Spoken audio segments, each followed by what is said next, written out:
evening, wherever you are, and welcome to this edition of the Tuesday Telecast from The Joyful Path. And I'm excited to bring to The Joyful Path somebody who's on her own joyful path and another podcast host.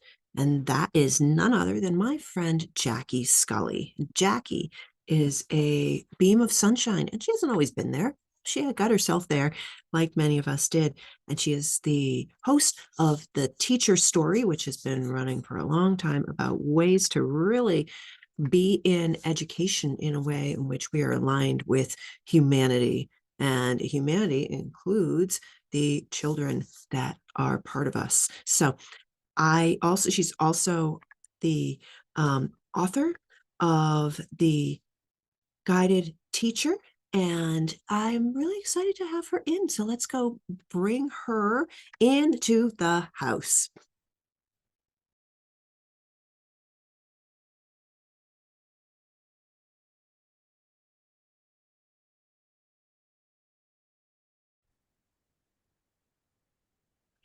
Hi, Jackie. I am so glad that we just brought you into the house, and welcome to the Tuesday Telecast.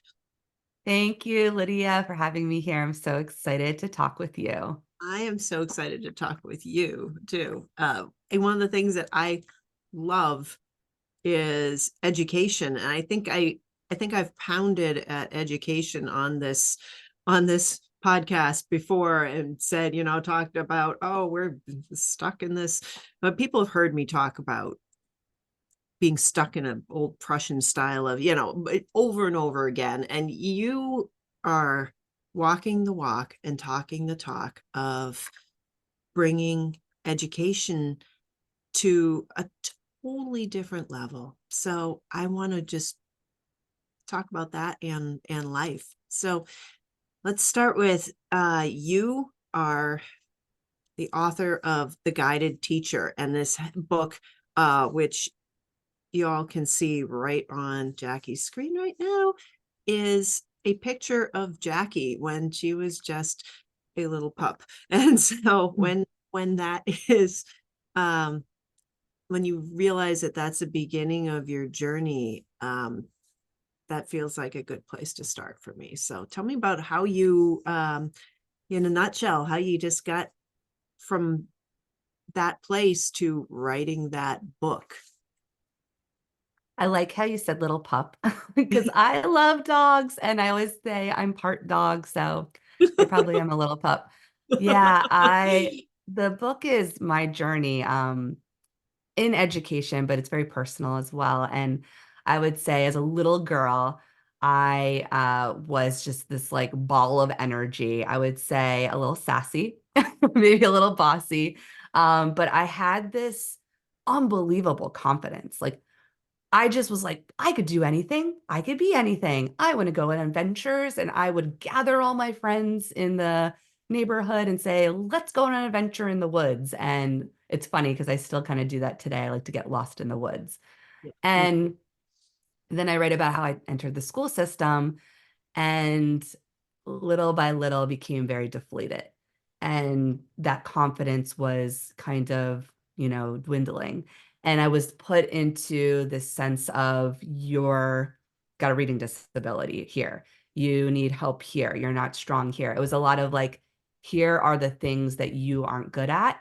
And we're going to highlight that. And we're not going to highlight the brilliance. And actually, your brilliance of being bubbly and energy and very talkative and wanting to talk to kids and interview kids, which is funny because now I interview people on my podcast, was actually like, don't do that, right? Like I had a phone call home from like first grade teacher going, Jackie talks too much. She wants to teach the class. I'm like, that's kind of funny.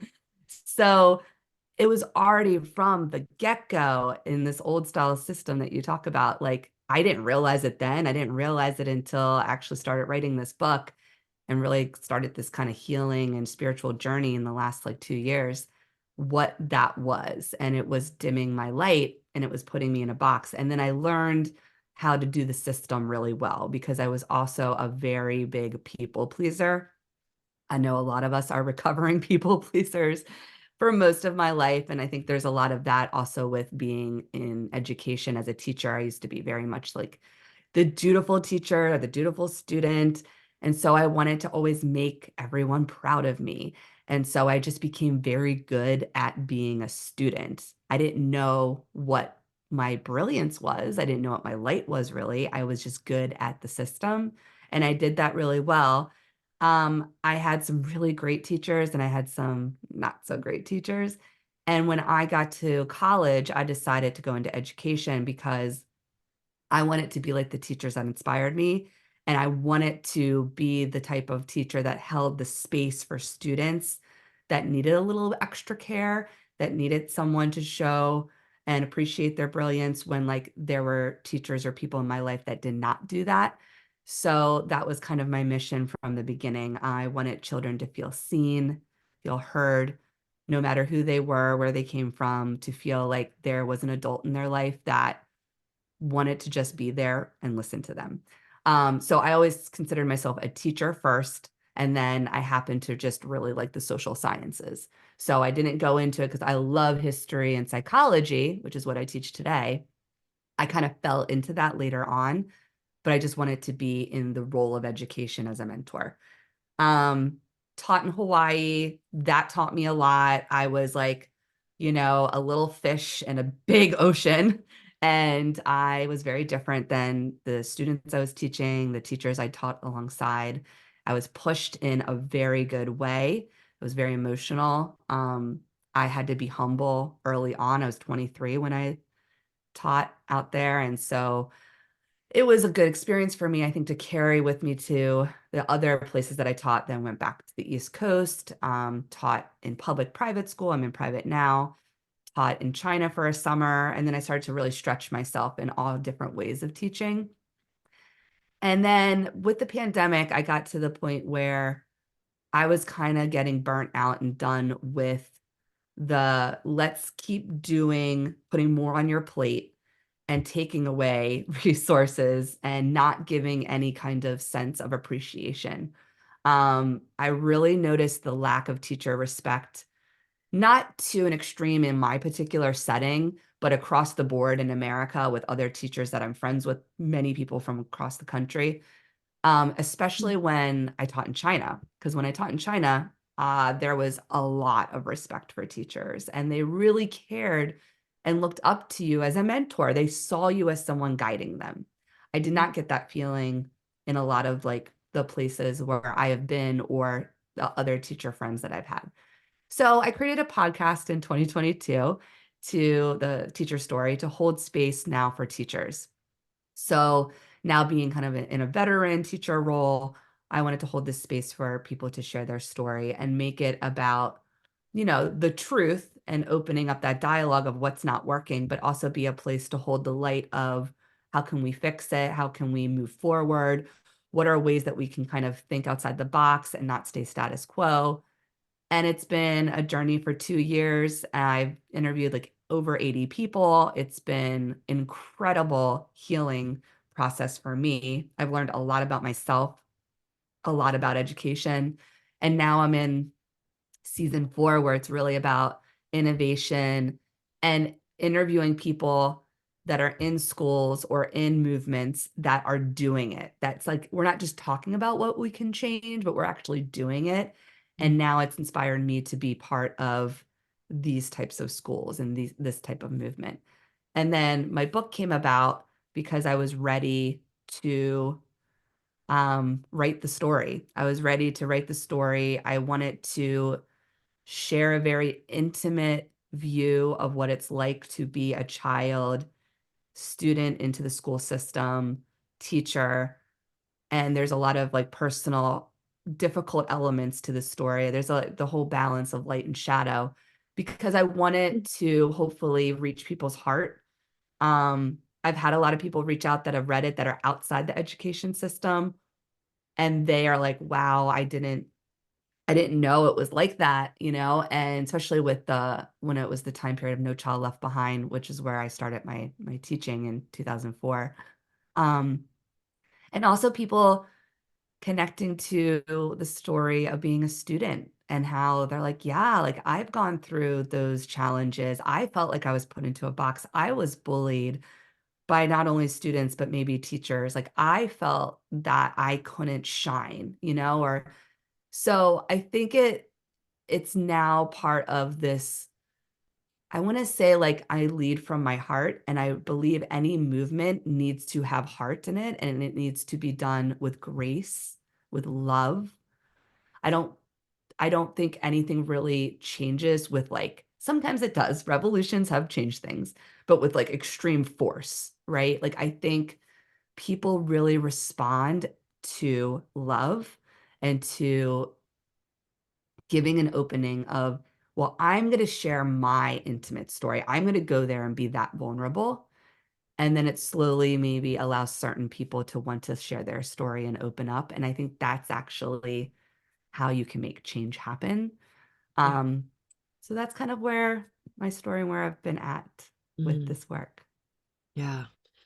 The the stories, when we actually write a book, then people can read in their own time and sit with something, as opposed to if we're telling our story all the time, then it's an access, but we don't, but people get it at the moment, and we can.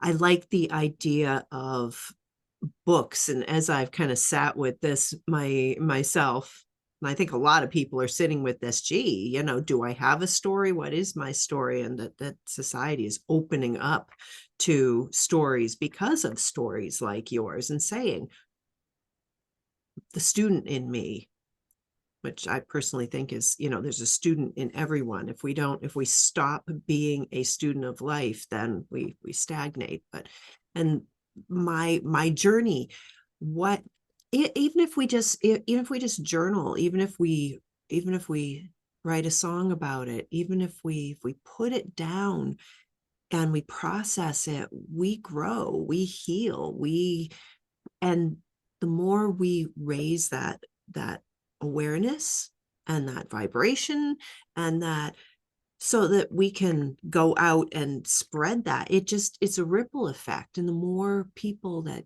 do this, the more that we show up in a way for our kids, Mm, our mm, students. It's really beautiful. mm, So I love that you actually, while you were on this journey, you actually came to the point where you wrote a book about it, so that people who don't know you, who don't sit on a screen with you like this, or sit on a couch or go on a walk with you, can read your story. mm. Thank you. That, Yeah. um, I also, your podcast is something that, when I look at all of the teachers in the world, some are teachers and some are not, but that there's more of a teacher in us than we realize. The teaching isn't all being in a classroom, but it's Mhm. also when we share how to cook, or just guide, instruct, support our own children when they are learning how to cook, or how to get on a school bus for the first time, or to whatever it is. We are teachers. To know how to Mm, nurture that part of each of us is is something that we've almost lost in parts of society, and to come back to that and say, yeah, this is part of who I am, and it's natural. It's I don't do it all the time for everyone, but I need to show up for my own family, and for my nieces, my nephews, whoever it mm, is. And that teacher story even comes home to each of us, and the student story is not mm, just a story, but it's a part of life that we can change, and we can explore how to make it so that love is there. As you brought up the love, and I think that mm, it's so important that everybody wants to be loved. If we want to be of service, it's because we want to have the exchange of love. And so often when we are serving, or we're dutiful, or we're going, or working for our corporation, or um our sales job, or our teaching job, we are doing what we think will bring us the love, and we don't get the love. We get, okay, you haven't done this well enough, or you've done it, let's give you more. um Thank you for being, the cash cow that you are, whatever. And, Exactly. and we Yeah. want to, and we want love. So when we finally say, okay, this isn't bringing me love, how am I going to go out there?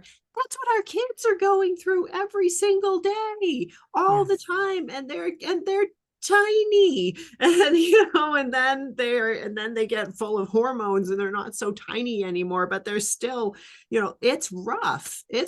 out there. I love Yeah. that you brought up the love and the duty. I wonder how much you've come up across that sort of theme that's like an overarching theme. It doesn't tell what everybody's story is, but it's an overarching theme in the people that you have interviewed on your podcasts.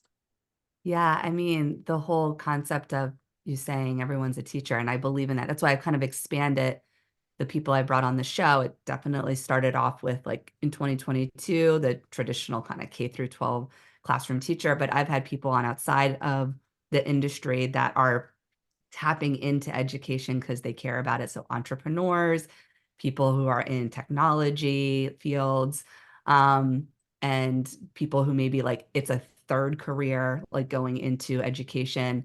So I like to highlight those stories because it touches so many different people. But this whole concept of everyone's a teacher and everyone's a student. And I actually have this line in my book of that we are all teachers and students. It's cyclical, it's symbiotic, it's a relationship, it's an ecosystem, it's a circle. And if we envision our life as a circle and not linear, which I Yeah. know we can probably go into this conversation just about the whole linear thinking and nonlinear thinking, but really everything in life is a circle.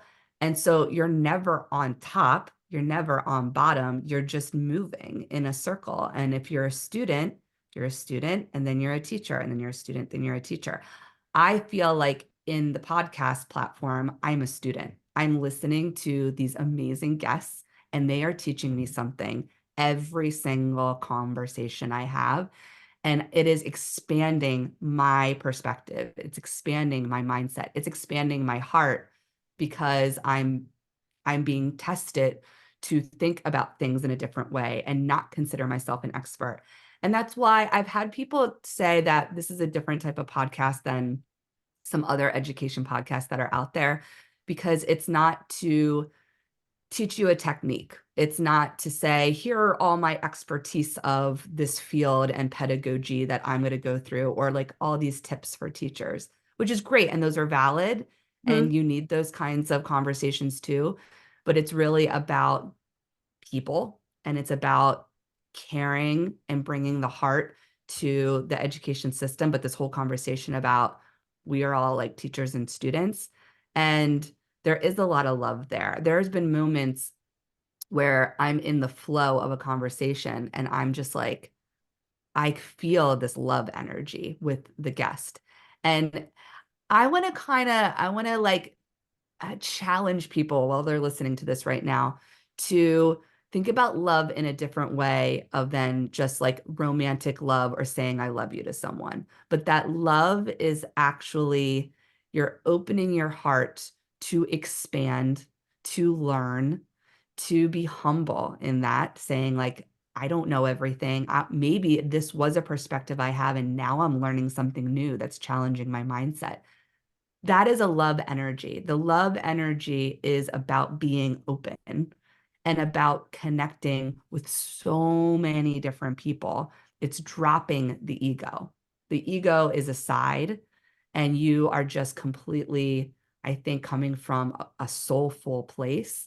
And that's how I feel when I talk to guests. That's how I feel when I've been on podcasts such as yours and talking with you right now, is that you are allowing yourself to just be completely open and natural and not have this kind of prescription, way of saying something, or I have to be the expert of this and all of that. And that is the space I love to see in schools. And that's the space I want to see for our children. That's the space I would love to see, like you talk about the workplace, like school and workplace go hand in hand because we are helping to raise these children to then be in the work world, to be leaders in the world. And so I think we can reshape all of these spaces to be more about love. And I think talking about love, and again, challenging ourselves to think about it differently, could be such a great medicine, and solution for the ills and the issues that we see in both the school system and the workplace, and just being more open to, just thinking a little differently about it. The children right now that I have seen in front of me, and I'm at a very good school, when you think about like this school is doing very well, and these children come from, most of them, really, really good backgrounds, they're still very stressed out and they still put a lot of pressure on themselves and they're all about competition. And it still goes to lack instead of abundance. So the lack mindset of I'm not doing well in this. So whenever you have a parent conference, it's always like, well, so and so is not doing well in this subject. Well, why aren't we going right to the first? Where are they, succeeding? Why isn't that the first part? And of course, we don't want to give everyone like, trophies and blue ribbons and saying, you don't have to work on anything. You're perfect. Like, no, that's not what we're wanting to do. But why is the default, let's go to lack first instead of let's go to your brilliance first? And yeah, there's areas that we want to improve in. So like, I want to talk about my work. I am not great at everything at all. I am not a great teacher in every kind of way. There are times I am very disorganized. There are times I have too much on my plate and I'm not putting the care into what I really want to, put into this lesson or this, class. Um, but I go to the strengths of I always show up for my kids and I create a space that is calming, that is filled with that love energy, that is going to be a place where they can just be themselves. I never raise my voice. That's happened a couple of times in my life, and especially younger if I've had a rambunctious class. But you start with creating the space and the energy of love and of care, and I think calm, right? Because we need to like have a centered kind of environment, especially when we're all in all this technology. And then, yeah, then there's those things that I'm like, I got to work on this. Maybe I need to work on planning things out a little bit more and like being a little bit more organized in that way. I'm like if you were to look at like my workspace, now it's pretty clean, but for a while it's like a chaotic organization. Like I know what's going on, but it's kind of a hot mess. But I think that's how we need to approach children and schools and workplaces is like, here's what you're doing well. This is such a great part of what you bring to the table. You bring this to the team, you bring this to the classroom, and then shine there, build that up. And then these are the things that we also need to tweak and we need to work on, right? Because we always want to know that we're a work in progress and we have Mhm. things that we want to improve. But I think we need to get away from the default of this is what you're not doing well in, and that's what we're focusing on. Um, Yeah. we need to love our children, and there's nothing wrong with loving your children. Doesn't mean going into like the classroom or being in a professional setting saying, I love you to everyone, but just bring that openness of like, I care about every single one of you. And I want you all to do well. I want you all to thrive as humans.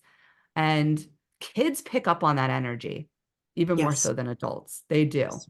They know when adults in their life care about them, and they know when adults are just there to do a job or just like dictate, a lesson or whatever that is.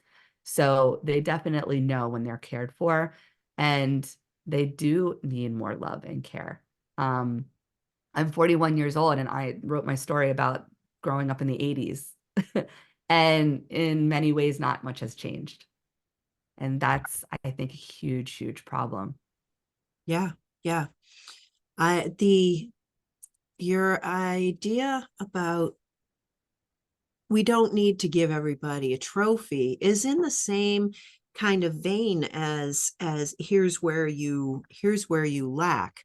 We don't have to, there's a love is on a totally different level. Like those things don't even exist. When you have trophies are a way of showing people, and there's, I'm not saying there's anything wrong with trophies. It can be like a heartfelt thing, and wow, this service to humanity. We just want you to have a symbol of this because we're so in awe of you. I mean, that there are trophies out there that are really whatever it is, that also are imbued with the love. But the idea that, oh, you're the best, you get a trophy, and you have, that's a way of not having unconditional love, but of saying you have met the mark and you get a trophy. And I won a spelling bee, when I was younger, and I got, some sort of a writing award, and I felt like, oh, this is love. But then was it love later? No, it was a trophy. And wrapping, it's okay to be proud of something and say, I worked really hard for that. But when we question ourselves and say, we did I receive love? Did I give love? Am I at peace with this?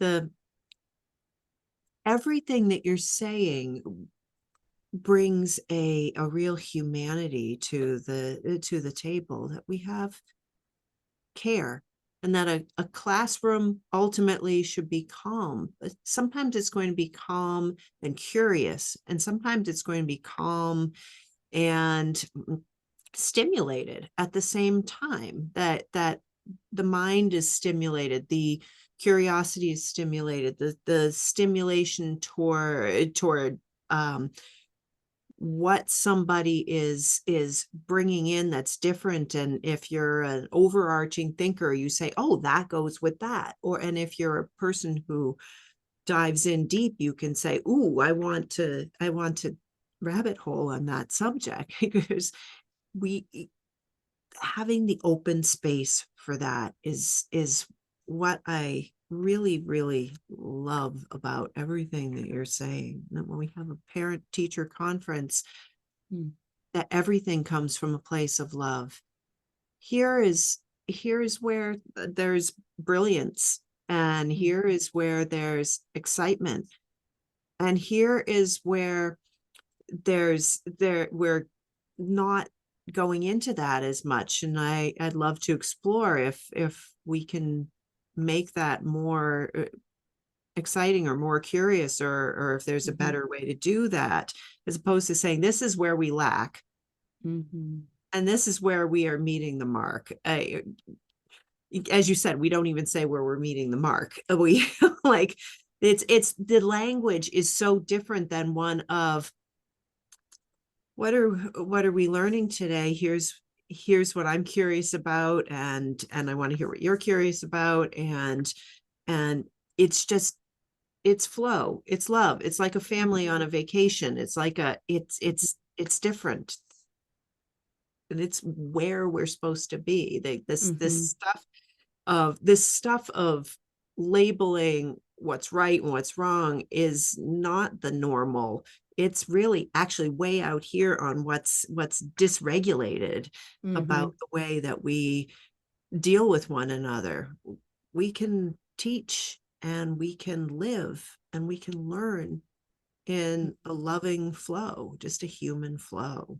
Yeah, and that would be such an exciting place to show up to school or show up to your workplace, show up anywhere every day and be like, I get to be myself. I have other people who see what I bring to the table and I see what they bring to the table, and we're different, and we're just like creating something, and we're in flow together. And I always talk about this, that it should be more about process than product. So not getting the A or getting the trophy or the award. Again, feels good when you get acknowledged, but you could be acknowledged just by being a community member and someone saying, I really like how you said that. You made me think differently about that perspective. Or, oh, that art that you created, it's really beautiful. Like you kind of like brought something to this classroom by like making this piece of art and hanging up in the classroom.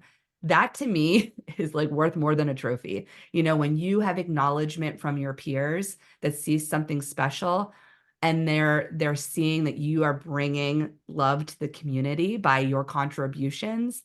And that's all about this process of curiosity, like you mentioned, learning together, sharing, you know, the different perspectives and the different talents and skills that you have, and then tweaking things together and problem solving, like, hey, you know, like I'm not so great in this area, but you are, can you help me? And then the peers are all, again, students and teachers. Like if everyone in the classroom is on the same level with the teacher, or like, you know, now in a lot of new types of schools, they call them like learning facilitators or just mentors, right? Where you're just there, you know, to bring kind of just a little bit of like structure and guidance, but really it's the students, they're students and teachers together.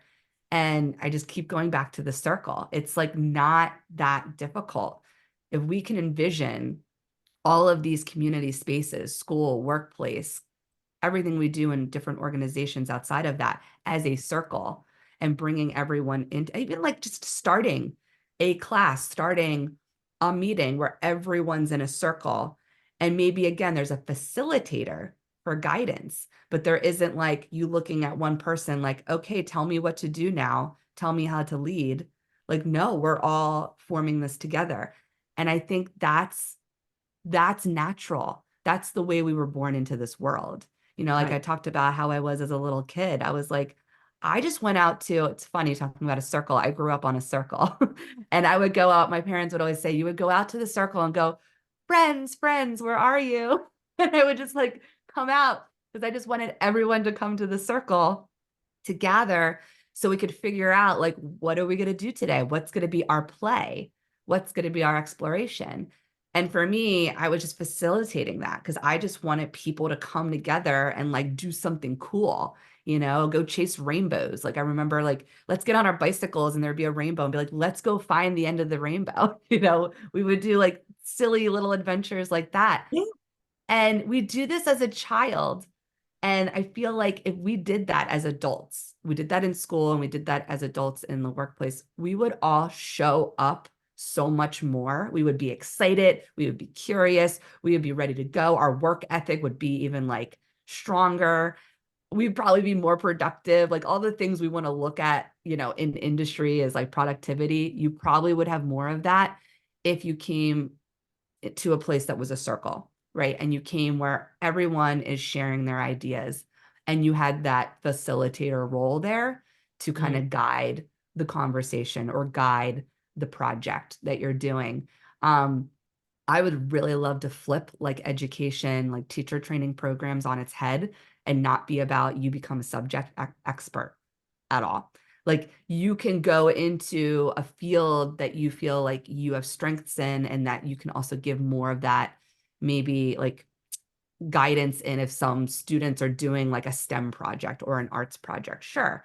But I think if you want to be an educator, it's more about how do we facilitate conversations? How do we facilitate projects? How do we learn more about all types of children and all types of thinking? I think there needs to be a lot more psychology, and specifically cognitive psychology in the training. Um, so, I mean, if we're really going to start to shift the system, I think we got to also go to how are we doing these education teacher training programs, you know, because if they don't change, we're not changing the people that we're funneling into the schools as well. But yeah, I have a lot of ideas and I think I have a curriculum at the end of my book. I think I want to start with trying to speak more about this like curriculum I have is consciousness curriculum of how do we tap into our light and our brilliance, and then how do we share it in our community and do something with it in this kind of community circle type of aspect. And I just want to start sharing that more because I don't think it's hard to do. And it doesn't take, like, we're always like, schools are underfunded. They are. teacher salaries are underfunded. They are. And that's something we need to, like, for policymakers, really address. But the structure that I'm talking about, we can just do that.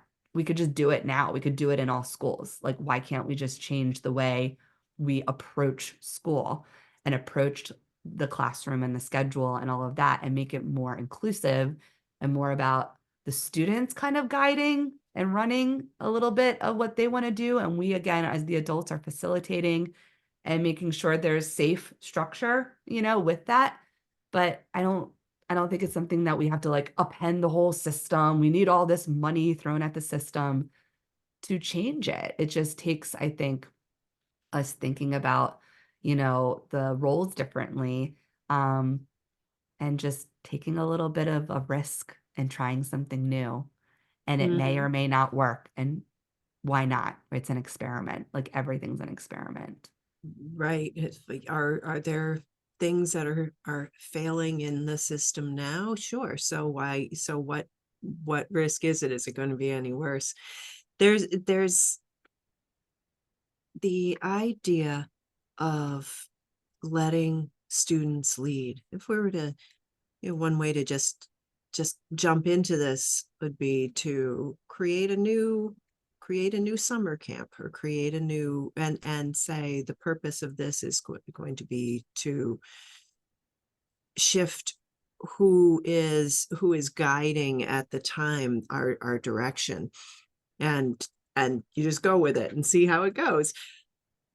The idea of students leading and kids leading, and your story about the circle, the cul-de-sac, or whatever it was that you were living on, and that everybody was there. And there's something that we have maybe lost in, I don't think everybody's lost this, I think but school systems don't go to something that students have inherently in them, and we all have this, and it's our propensity to ask what and why, we and maybe where, those fundamental questions that when we're little, when our kids are little, they say, what's that?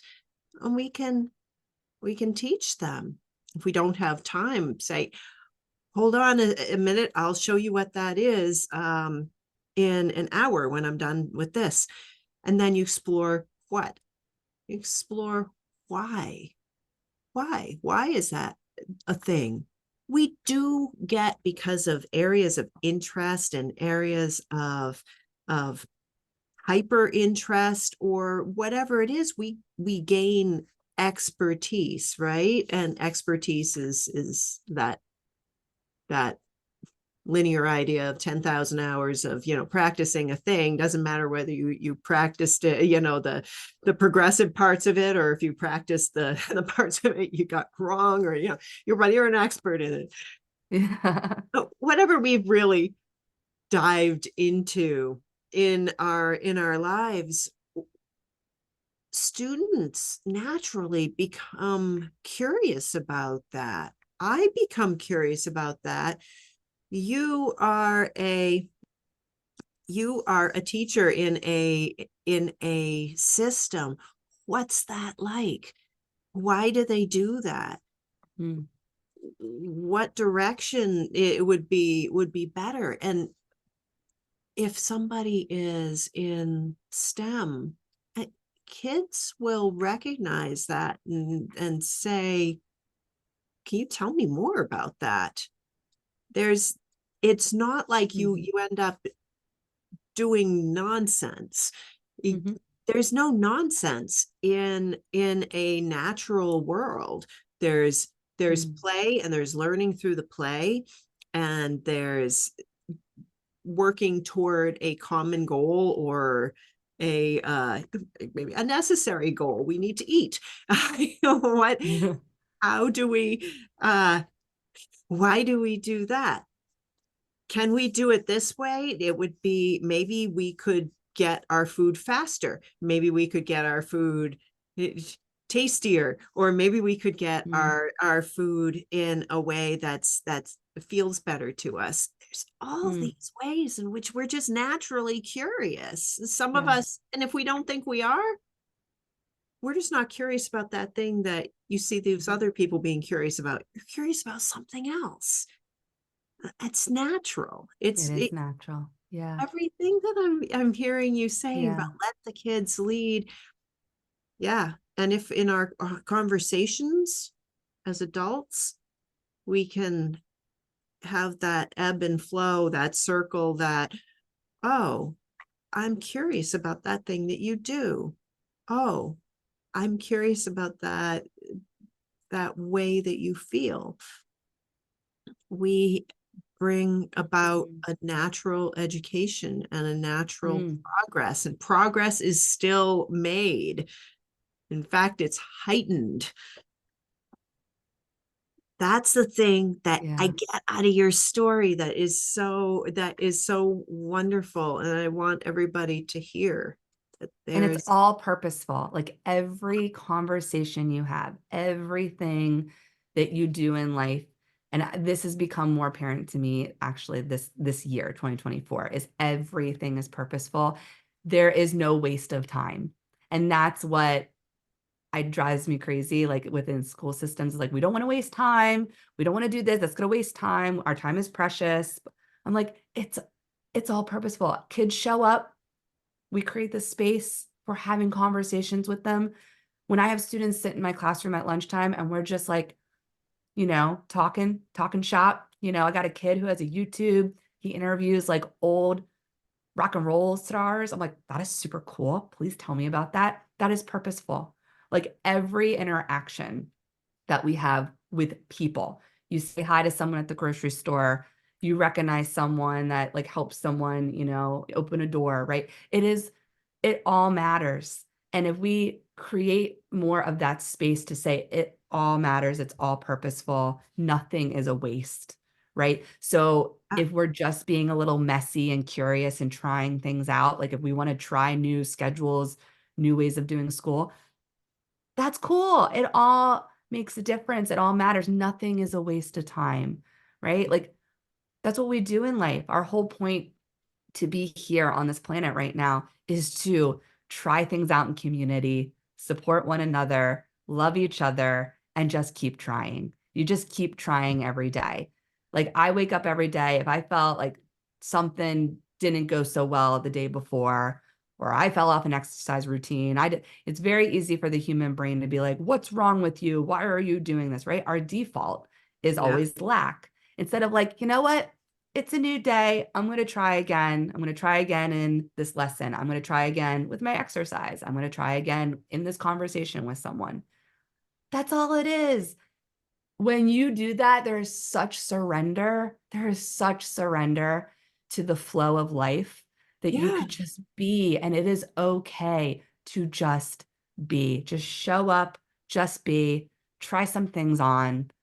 It's nothing's gonna fall apart. Like, right. If we you don't think take that's things so seriously. right, if we don't think that's progressive, if that's that it's not like you will just constantly be floating around saying, oh, whatever, because you figure out what you say. I haven't exercised again, and I haven't exercised again. Why do I even want to exercise? And you can just go to that and, oh, here's what I actually like doing better. I like dancing with my friends. Okay, that's my exercise. Why am I doing this? After a while, those questions just happen because we're naturally curious. So surrendering, going with the flow. I can hear the the judgmental parts of us, the judgmental parts of the audience, somebody coming into this show and see what is this schlock,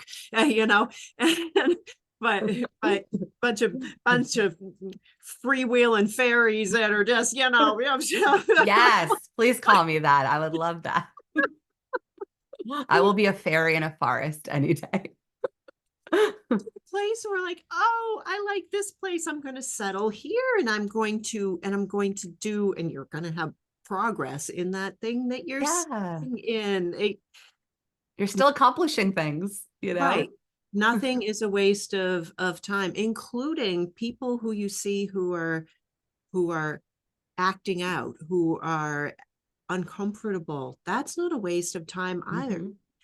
Hey, are you struggling, or what can I hear, Mhm. what can I learn? And all of a sudden, when we just show that curiosity and that love, there's no time wasted there. All of a sudden Yes.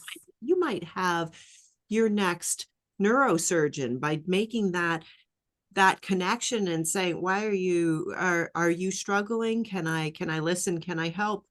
You may have your next greatest chef. You may have you don't know, you may see art that is so inspiring just by having that conversation. There's no wasted time anywhere. Yeah.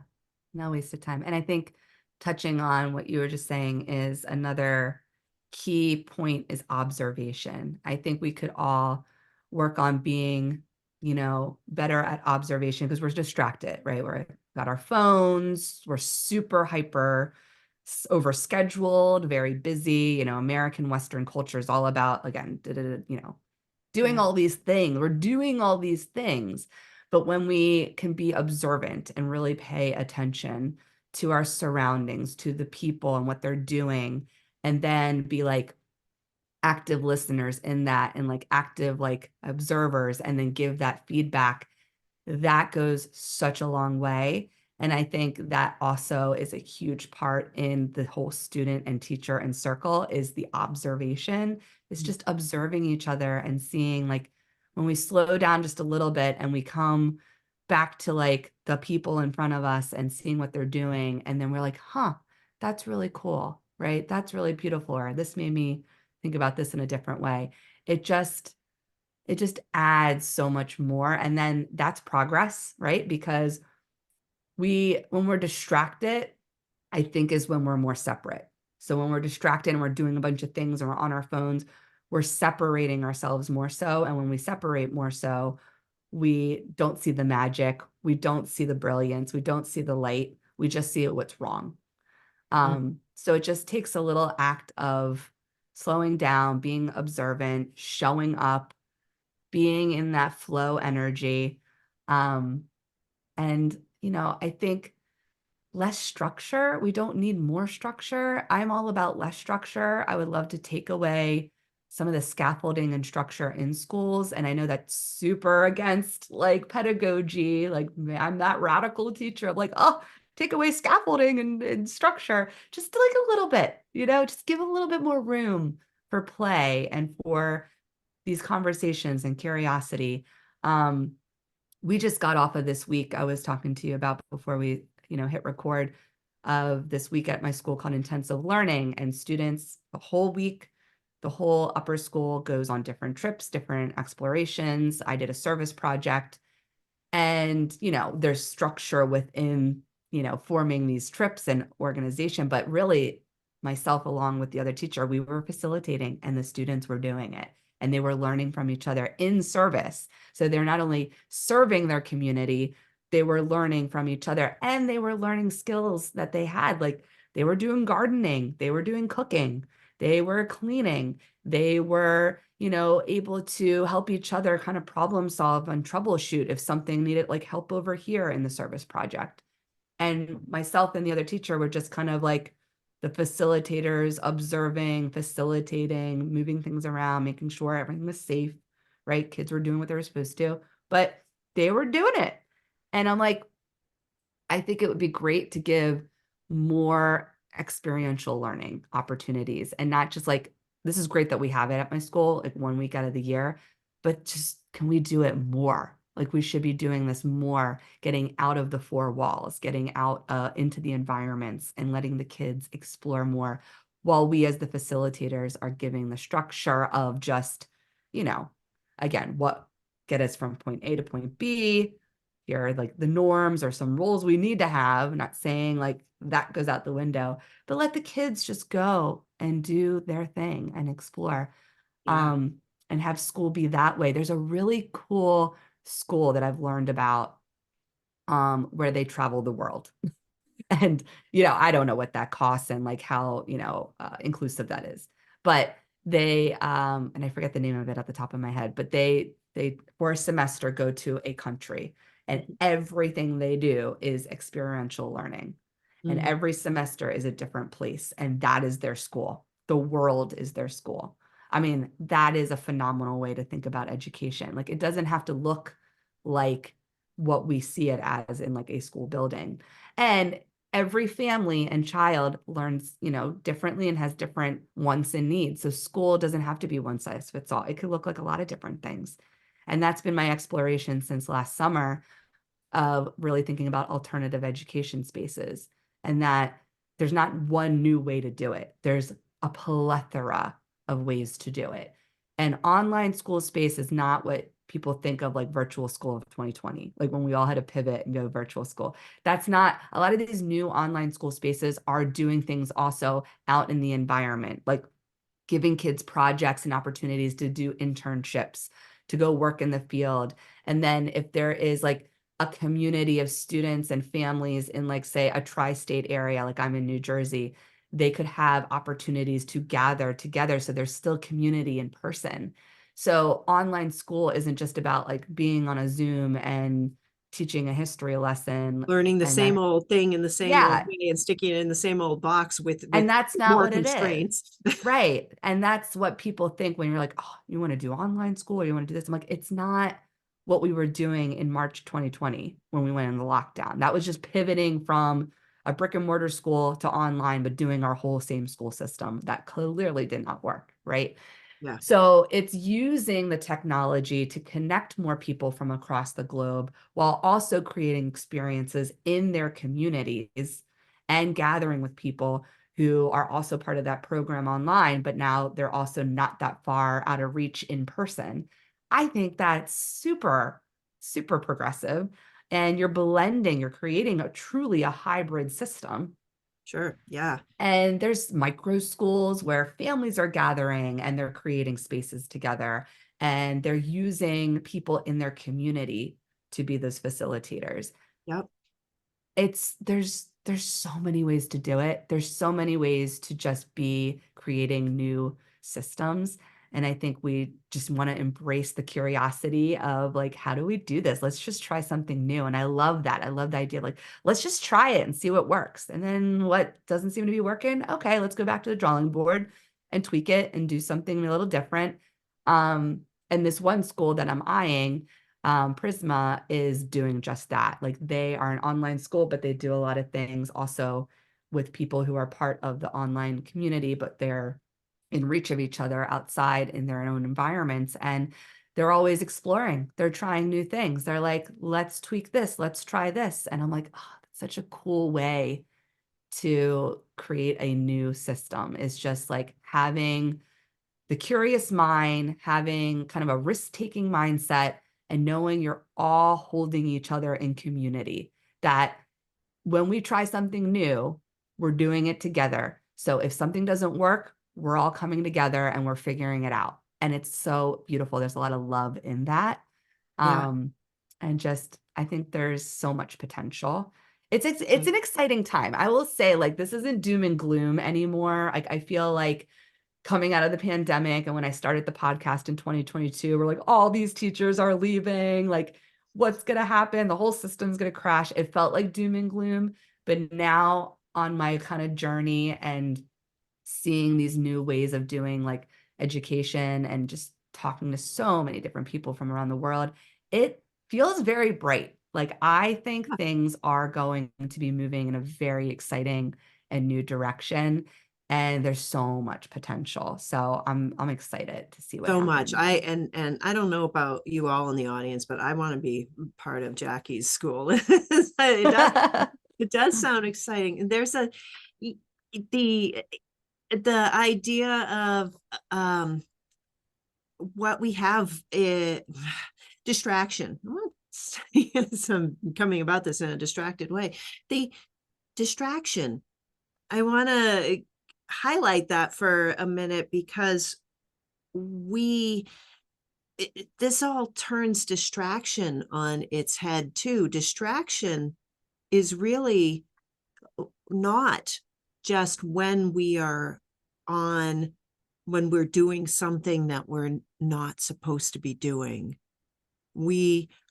Distraction is when we are doing something that we're supposed to be doing, when we think, oh, I need to get and I need to turn in and I need to check in with and I need to answer and those are all things that when we're just actually in a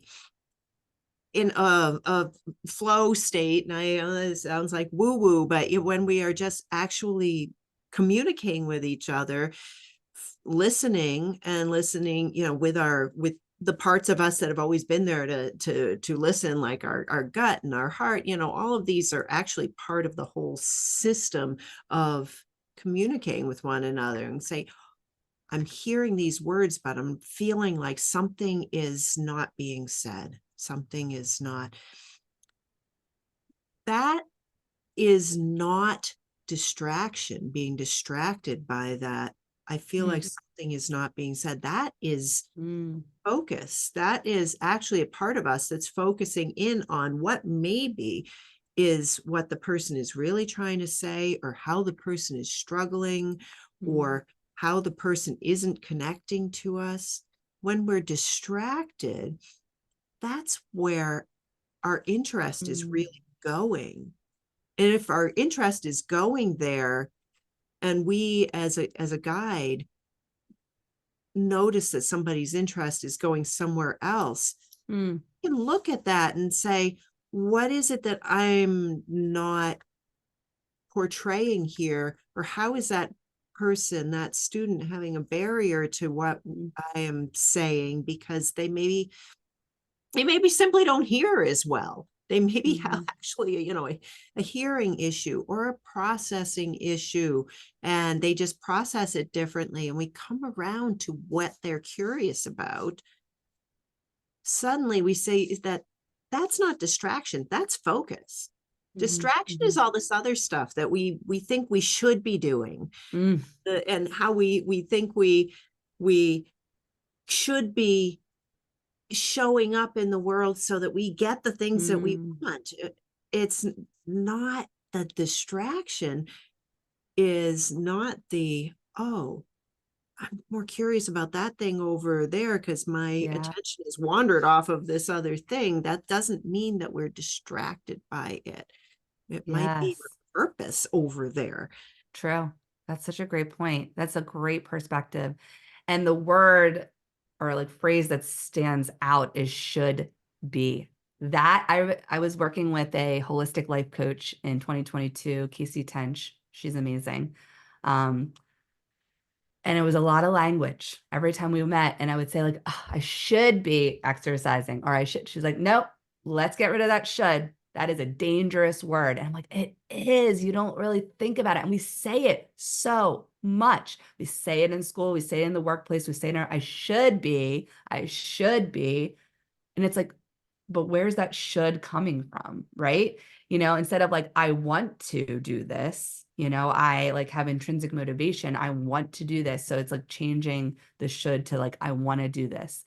So yeah, distraction, when someone, instead of, maybe reprimanding kids all the time when they're distracted, is again, us as facilitators being more focused and observant of that distraction and seeing what's catching their eye, what's catching their attention, and being curious about that. So I think, again, going back to kind of the teacher training program, you can really do a lot more with the way we are observing our children and having that be part of the training and like the pedagogy that you're learning how to teach. But it's like, you need to learn how to pay attention to these students and what they're showing you, the cues they're showing you. You have to be very intuitive And to if you're be in not this position. convinced of this, just for a moment, consider that person who is there being distracted? Is this just nonsense? We need to go with the status quo and get the thing done. Just consider for a moment that that person that you actually allow yourself to see what they're distracted about, see what they're curious about, may just in 15 or 20 years save your life Mm, because mhm, you actually paid attention to what they're distracted about. And that is actually where their brilliance is. mhm. Yeah, it's like, I have a student who, before we ever like have to start something as like independent work in the class, she always starts drawing. And I don't jump right in right away. I've kind of noticed, been observing her about like that's her way to prepare, get kind of her mind ready for like, okay, there's this thing that we're doing in class, and she draws and she's a beautiful artist. And I just kind of like give her that time, because then I've noticed she eventually will do what we're doing, because I'm still in a traditional model. There's things I I do have to do and make sure kids are like doing the task at hand. But sometimes it's just like just give them some time. Like I feel like we're always like bell rang, let's go, do this, do this. And it's like, no, we don't work like that. Like we need to like ease into whatever we're going ready to start. And that's why I feel like the structure of a school day and even a work day needs to change, because it's like, do this. Okay, you got 5 minutes to get to this class. Do this. You got 5 minutes. I mean, it's like a conveyor belt that just never, ever stops until the end of the school year. Yeah. And I feel like that as the teacher as well. Like we are on this conveyor belt. And again, it's the whole factory model system that was created in the 1800s. It's literally the same in most schools, both private and public, besides some of these new alternative Yeah. spaces. Yeah. And I'm like, that's 150 more than that, 170 years old. Come on. We don't need any ideas of that we need to be able to respond to bells and to structure, and guaranteed every one of us is responding less because of that system, Mm, because we already knew how to jump when there's something that's coming barreling toward us, to jump out of the way. We already know how to respond to a scream. But the more that we have these things that listen to the bell, listen to the mm, bell, listen to the bell, we're going to start realizing what nonsense the bell is. And all of a sudden, we don't start hearing the real screams in our lives. We mm, don't start hearing or seeing the mm, things that are hurtling toward us, because we think it's not real. Nothing's real. mhm, Is a little bit of a nihilistic thing that I'm mhm. saying, but we're Yeah. not training us to respond to something. We respond. We're training us to have so much to respond to in a given day that's arbitrary, that nothing is worth responding to. Yeah. When we just have something that is when we allow for the student to draw and then do their work, Mhm, that is more natural, and without mhm. saying, this is the freaking bell, you need to perform when the Right now, freaking let's go. bell happens. We're letting them be more in a calm but stimulated state, in which when there's a real bell, they're like, now I can respond, because we're not saying respond, respond, respond, respond, respond. Yes. So wearing them down. Yes, absolutely. Yeah. I just a little bit more natural state of being a human. That's all we want. Just a little bit more. We're not asking to like completely go like, we're just gonna go frolic in a field all day. I mean, I would love to do that. But Me too. yeah, I would love to do that. But maybe one day. But we're just starting small, like just a little less structure, a little bit more natural way of being a human, right? We are not robots. We are not AI, right? We are humans that do flow naturally. We're in an ecosystem. We are animals. So I look at animals. I was watching a family of deer walk by like our yard this morning, and I'm just like, oh, it's so peaceful. They just gather in community and they just observe, get their food, explore. They're curious. I'm like, that is so cool. Like, we're animals too. Like, we need to just be a little bit more natural about the way we are living our lives. Yeah, absolutely. So as we close this out, I just want to make sure that I ask you, the guided teacher, the guidance, where does the guidance come from? So when that title first came to me, it was definitely this connection of spirit and like my connection to source, God, universe. I believe in all of that. I call it all those things. But anymore, as I move through my life and this journey, the guidance and the guided teacher and just my life is from all of you. I'm guided by my community. I am guided by the people that I have the privilege to meet and that have these beautiful conversations, such as you, Lydia. Like, I really mean that. Like, I and I think God wanted it that way. And I think universe, the source, the energy is that we are all here to guide each other. We're Mm, all here to help each other and do that with love. Um, I think that's really like the purpose of everything. beautiful. Thank you so Yeah. much for being on the show, Thank Jackie. I am you. so happy to have you here. And all of you, if you would like to connect with Jackie to see her her podcasts, and get her book, there's it's down in the show notes. So I appreciate you. I appreciate you. Thank you. I always feel in such love and flow when I'm talking with you, and it's been such a joy this morning. I love this conversation. It is a joy. Thank you. Thank you.